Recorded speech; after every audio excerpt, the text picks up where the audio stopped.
A time capsule gone wrong made for a disappointing but unique reunion at Hsing Junior High School in Taoyuan. 8 years ago, a cohort of students filled up a box with letters to their future selves, as well as photos of their time in school.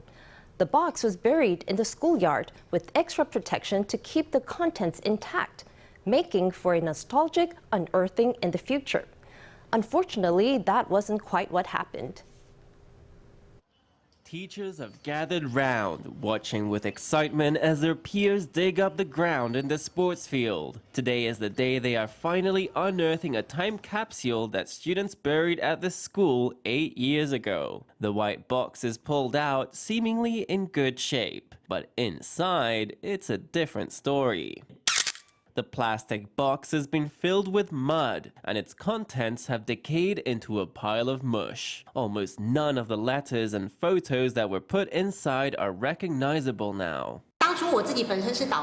I was a student advisor back then, so I asked the students to think about where they saw themselves 10 years in the future and to consider what they'd like to tell their future selves. So I helped them write some letters for themselves. The contents of the time capsule were provided by the 34th cohort of students at Hsing Junior High School in Taoyuan. The idea was to unearth the capsule after a full decade, but in the end, it was dug out early amid plans to renovate the sports field and the school's upcoming anniversary. The students were called for the big event, but were surprised to find that almost all the items inside were damaged. The plastic bag that they had wrapped the capsule in was of no use.